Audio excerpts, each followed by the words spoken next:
This is Brandon Steele. Welcome to the Mainsail Financial Group Podcast series, where we host industry experts and local professionals to really help share some guidance, some thoughts into the areas that we don't necessarily get a focus on day to day. Today, I want to thank Dipra Jha for joining us. He is a scholarly associate professor in the Carson College of Business and assistant director of the School of Hospitality and Business Management over at Washington State, as you can probably tell by his jacket there. Go Cougs. Go Cougs. He's also recognized as an expert in luxury hospitality and tourism strategy. So we are very excited to have you on here, Dipra, to share your thoughts on the hospitality industry, kind of what's been going on and what may be ahead here. Brandon, first of all, thank you so much for having me. It is a delight. It is wonderful that we live in this age of Zoom where we can connect today. I am in one of the hospitality meccas of the world, that's Las Vegas. So I am joining you from my hotel room at the Virgin Hotel in Vegas. So right now, I am, of course, in Vegas. This time, I decided to try out a new hotel. So I am staying at the newish Virgin Hotel in Las Vegas. It is off strip, and I usually stay somewhere on the strip. But this time I decided to try something new. Virgin Hotels is very well known as a brand, whether it is their hotels, their airline, and now even they are into the space tourism with the Virgin Galactic thing. So they are very well known for their very modern, elegant, eclectic, fun and funky designs. So I'm loving it, as you can probably tell from the decor in this hotel room. This is very different from what you normally see in a typical, otherwise branded hotel room. It is delightful to be back in Vegas. Vegas is absolutely hopping and thriving. One of the things I like to do is talk to Uber or cab drivers, because they have the best sense of what's happening in the industry, because they are what we call the first face of a city when you get off an airplane. And so what I'm hearing is that business is really, really picking up, though international travel is yet to be back. We all know why, and with all of the restrictions and stuff like that. But it is good to see that some parts of tourism and hospitality industry really picking back up, bringing in people, of course, jobs, income, taxes, and everything that goes with it. Yeah. And I look forward to hearing a little bit about how some of these things have been impacted and what's, what you expect ahead. Real quick, before we get into that part of the conversation, I was curious, just right out of the gate, when you're at this beautiful hotel, the Virgin Hotel there in Vegas, and I've seen a lot of your LinkedIn stuff where you're all over the place. When you are traveling to these different places, what are some things that you look for in hotels that suggest kind of that extra level of experience that you feel like is a little above and beyond? Sure. That's a great question. I consider myself, for a lack of better term, a hotel geek. I absolutely not only study this part of the industry, but I get to do a lot of work with them. So I pay very close attention to right when I walk into a lobby, how I am greeted, and the elevator and all of that kind of stuff. But coming back to the gist of your question, I definitely I'm very big into especially what I call sleep quality, in a sense that when my head hits the pillow, how well do I sleep? So in a lot of the work I do, even with the industry, I always tell people that it doesn't matter how much marble, granite, or chandeliers you have.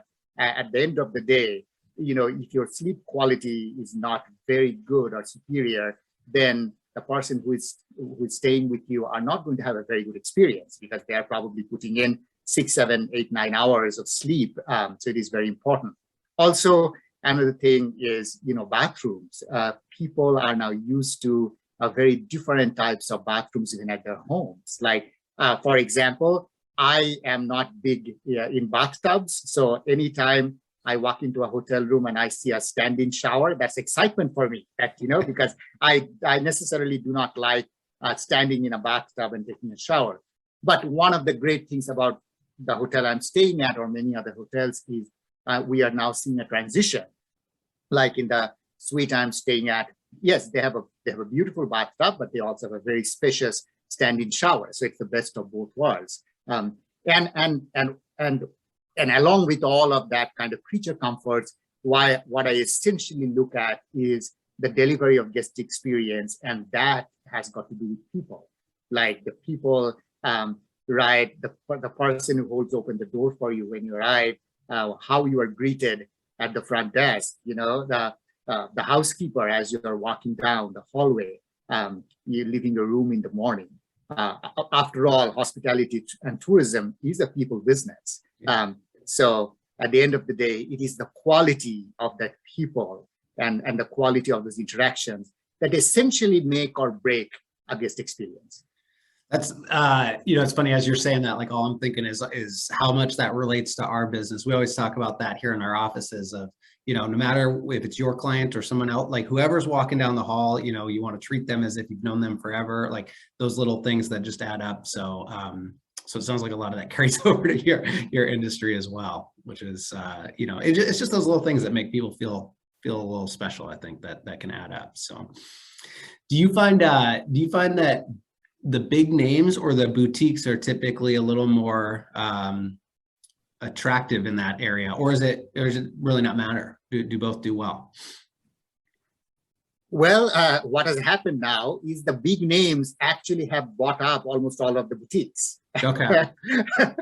Because if you look at, I'll just give an example. One of my favorite hotel brands is Kimpton Hotels and Resorts, which has always been very, very, very well known for their beautiful boutique hotels. But then they got bought out by Intercontinental Hotels Group, which is IHG, which is a very large hotel company. And if you think of other big chains, whether it's Hilton or Marriott, I mean, if you look at Marriott's acquisition of Starwood, which was, they paid a massive amount of money. One of the reasons was Starwood had these incredibly lifestyle boutique brands, whether we are talking about W Hotels, we're talking about Aloft and so on and so forth. So yes, I'm very glad that in many cases, even though acquisitions have happened, these big brands have left these boutique brands to do their own thing because they command a very fierce, I would say, loyal customer base. So people like me, I absolutely love, those kinds of boutique hotels.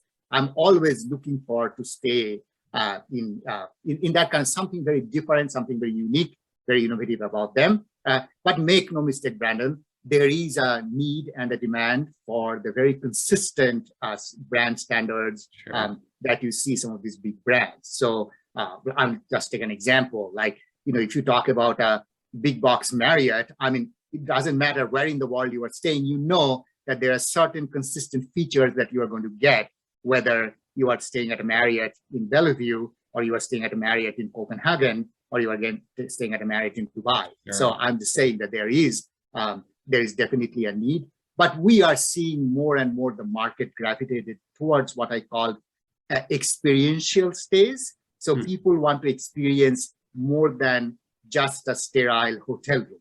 They want to be recognized. They want to feel alive. They want to be part of something which is just other than just a building, if that makes sense. Sure. Yeah. Yep. That does make sense. All right. So with that, we can jump into kind of the heart of it, which you kind of had shared already to some degree. But I'm really curious your take on how COVID, here we are, for those who are listening, we're recording this basically the very, very end of 2021. So we're still in the middle of this. Omicron is picking up. And I'm curious how COVID has impacted the hospitality business, some of the bigger points, I guess. Sure. I mean, without even going into data or statistics, let's just say COVID has decimated the tourism and hospitality industry in many parts of the world. Just to give you some very broad statistics, I was looking at data from the World Travel and Tourism Council. International arrivals worldwide are down 85%. Wow. You can imagine what that does. I mean, and of course, depends on the impact is nuanced in a sense that it depends on what the location is. For example, here in the US, we are a very large country even if we do not have international tourists, we do have some domestic tourism going on. Like me being in Vegas is a great example, that I can get on a plane and at least still contribute to the tourism economy of the United States. Sure. And many people can come here. But then there are other places which are so dependent on international arrivals, say a country like Thailand, or an emirate or a state like Dubai, which doesn't have a lot of domestic tourism. They're extremely dependent on the international tourists coming in and spending money in their community, which generates those jobs and taxes and all of the other, like the engines of economy or the levers of economy that keep moving. So bottom line, what we are now seeing, that now that we are almost 2 years into the pandemic, is that some very curious aspects are happening. In the United States, if you are a resort destination, Florida or some of the national parks or some of the ski resorts, you are doing not only well, you are doing extremely well. Because that's where people want to go, because that's away from the big cities, that's away from being in the crowded, for a lack of a better term, the gridlock and so on and so forth. So if you are probably a big city destination, you are probably not doing that well. However, there are resort destinations which are doing extremely, extremely well. Though it seems like it is changing. Like I was talking to some very senior hospitality leaders here in Las Vegas yesterday. It seems that some of the mega resorts here are doing very, very well. But they have put in a lot of effort, a lot of protocols, a lot of all of those kinds of things. Once again, do people feel safe to visit your destination? And at least, in a place like Vegas, people do feel safe coming here and staying in some of those resorts. So that's a very, very high level, broad kind of an impact. And it's needless to say that all of that has really impacted the people, the employees, the team members who have worked in the industry. A lot of people have actually left the industry, and now that the hospitality and tourism industry is now coming back in many parts, what we are experiencing is a massive shortage of talent, massive shortage. I know it is almost universal in almost many other industries, but especially restaurants are having to cut down their hours because they don't have people to work in them, or hotels have to cut down their services and so on and so forth. So it is more nuanced, but bottom line, the pandemic has been very brutal on the tourism and hospitality industry. I imagine that may mean having to pay more as well. So they're maybe having less people in and having to pay more for people or expenses. What have you noticed as far as resources and where they've been deployed, whether it's from the government or whatever the case might be? Like, how has that been played out in the hospitality industry? Sure. There are many, like if you are a small mom and pop restaurant or some of these businesses, of course, things like the PPP, the Payment Protection Plan, and those kinds of programs did help, at least. I know people that if they could not keep their restaurant open, they were able to take that CARES Act support or funding and, deploy their employees to go do something else, probably, paint the building or something like that, because at least to keep the people employed. But there is something else that you touched on, Brandon. What I am also seeing and experiencing and how this is going to impact the future is that the pandemic has definitely accelerated the integration of technology in the tourism and hospitality industry. Like yesterday during my conversation with one of the very senior leaders here in Las Vegas, I was told that earlier when somebody is asking for a couple of extra towels in their room or suite in a hotel in Vegas, and they're calling, usually there were two human beings who were involved in taking that call and processing and sending the information to housekeeping.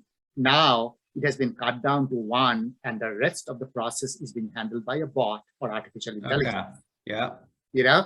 So that is dramatically altering the way that we deliver guest services. And what I am seeing is that is not only going to be contained within the tourism and hospitality industry. All kinds of service businesses, including yours, will probably be deeply impacted by this exponential integration of what I call high touch without the human touch. Sure. So it will still remain a high touch business, but now we are at that threshold where technology is being able to deliver some very high touch experiences without having the presence of an actual human being. Now, I don't know how to interpret that, whether it is scary or whether it is great. But one thing we know for sure: we cannot stop progress, or we cannot stop innovation. So where this innovation is going to take us is yet to be seen. Yeah, it's interesting. I mean, you can look at medicine and realize very quickly how fast technologies come, but it's across the board, right? I mean, really any industry, what I think COVID has done on the good side is fast forward a lot of that technology. Like, instead of this being maybe spanned out 10 years, it seems like a lot of what could have taken a decade took a year and a half, basically. So it's amazing to see that. That is exactly what's happening. Earlier, even there was inhibition on, or even there was, I would even say, I would even fault parts of the tourism and hospitality industry of having this inertia or dragging their feet on integrating some of this technology before. But now there is absolutely so much of pressure to be able to do that. And this is how change happens. Dramatic exponential change happens, and we'll see, whether where this takes us. Sure. Yeah. What do you think, maybe as we hopefully work our way through COVID, like what do you think the challenges ahead for the hospitality industry might be, as they're able to get more people back in and, handle all that? And obviously the technology part is, I think, kind of carries into that, but is there anything else that you see? Sure. And we are actually seeing one of the challenges play out right now over the holidays. Look at what's happening with airline cancellations, because so even if people want to fly, you have to have the capacity. And the work I do in tourism, I always tell people that you just can't plan to bring in thousands and thousands of visitors in your community if you do not have the capacity. And capacity is an integrated thing. You need airline, you need airport capacity, you need even Uber and Lyft and everything else. So I'm just saying that capacity is an issue in terms of that. I mean, the airlines are trying their best to bring back capacity, but it's not easy because they are also having to deal with some of the other societal challenges, whether it's employees dealing with, sickness and all of that kind of stuff. So capacity is going to remain an issue. Another aspect is, of course, the supply chain. Everything now we know that, who knew that even microchips are such a big deal? Like, till the COVID happened, that now even car seat warmers or cell phones or laptops, everything, you need them. So if you are going to open new hotels or restaurants or whatever, whether you need tablecloths or you need towels or you need those little soaps and shampoos that we use, everything is connected to supply chain. So supply chain will still continue to remain an issue. So I see these are big global challenges that will continue to daunt us at least well into 2023. I don't think it is going to ease. Here in the US, we all know we have a huge shortage of truck drivers. Yeah. Without them, how do I get my guac at Chipotle? Right? Yeah. Yeah. No, I definitely agree. I went to go return something the other day, post Christmas, and pick up like a Chromecast thing. But looking at the shelves in this electronic department, I mean, 3/4 of the stuff was empty. And that doesn't happen. That doesn't fix itself overnight. So that's going to take some time, I think, to work its way through the system. Oh, yes. In Pullman, Washington, where I live, just outside of town, we have one Toyota dealership. If you drive by that dealership, I think there are only 7 cars left oh my gosh. in that lot. So it is dramatically changing the way. And then along with it, we have now also talked about other uh, elephants in the room, inflation. You know, inflation, you are a financial expert, as you know, inflation is a tax. Yeah. You know, so when suddenly the prices of stuff go up, your local restaurateur, your local coffee shop has to raise prices, which has impacts on how much they can sell. And we just talked about raising wages. Yes, it is wonderful that we have been, many of these restaurants or hotels or other companies or across the board have been able to, increase their wages. But there is nothing called free lunch. So, so somebody has to pay for it. And where is the threshold where a consumer decides, hey, really, I can't afford that cup of coffee anymore? Right. Yeah. Yeah. The inflation concerns, I think, are going to be around for a little while. I wanted to switch gears here a little bit, but maybe wrap up talking a little bit about like business events, right? Obviously, that's a huge part of the hospitality industry, especially you mentioned like Florida earlier. You're in Vegas right now. So I'm curious your thoughts on business events, networking conferences, and when those come back or how that process goes here in the coming months, hopefully, or year potentially. Yes, that's a great question, Brandon. I have looked at several data sets and several projections. One thing is almost or universally clear: business travel and business events are going to be much slower to recover compared to leisure travel. And the reason for that are several. Primarily is that businesses are hesitant to ask their people to travel, whether it is to make a sales call wherever, or even go to a conferences, because there's liability and all other things involved. I mean, during this year, I did 2 international trips for business. I went to Denmark for a conference. The conference was wonderful and all of that kind of stuff. And then just a few weeks ago, I went to the Ukraine for another business trip.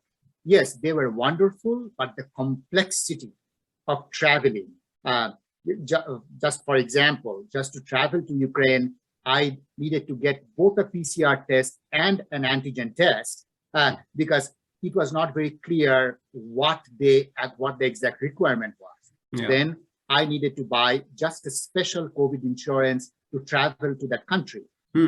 So and it's not unique to Ukraine. I did the same thing when I went to Costa Rica for vacation earlier, this year. So what I'm saying is, or for that matter, I was transiting to Munich airport in Germany. Just to be in that airport and use the Lufthansa lounge, I had to go and buy a K95 mask from the duty-free shop. So what I'm saying is that the reason business travel is going to take a while to recover is that the complexity is far greater than somebody just getting on a plane and going to Cancun or Cabo or something like that. Sure. So at what threshold do companies decide this is way too complicated? And think about what happens that an employee is traveling, especially abroad or somewhere else, and then they contract COVID or get ill. You see, I'm just saying, bringing in all of those elements into the perspective. I think that recovery is going to be slower than travel. And also, I mean, we have figured out that some of the things can be done without traveling. Sure. For example, whether it is meetings and all of that. But as much as I enjoy technology, I always tell people, you cannot Zoom a handshake. Right. It is just not possible. Yeah. And especially in tourism and hospitality, or the business that you are in, relationships are very key. Yes, you can do some things using technology, but at the end of the day, you definitely want to meet people and be in the same room with them. Yeah. I think people are starting to get hungry for that too, but sounds like, unfortunately, that the virtual conferences may continue a little while longer based on that. All right. Well, I think that's about all that I had for you today. I really appreciate your time. And if anybody does have any questions or maybe wants to follow you, you visit some beautiful places. Is there a good place to, to connect with you? Sure. LinkedIn is always great. They are more than welcome to connect with me on LinkedIn. I am also on Instagram. I post very frequently, especially my intrepid travel adventures. So at DIPRAJHA is my Instagram handle. So that's my first name and last name together. Should be easy to follow. So this was great, Brandon. Thank you so much for having me. It was a pleasure and an honor. Happy holidays to you. And hopefully, let's hope that the new year 2022 brings better things for us. Yes, fingers crossed for sure. And thank you so much for joining us. And I love the jacket you decided to wear for the show here today. So thanks as always for joining us for the episode today. If you have any questions for us directly, you can reach out info@mainsailfg.com.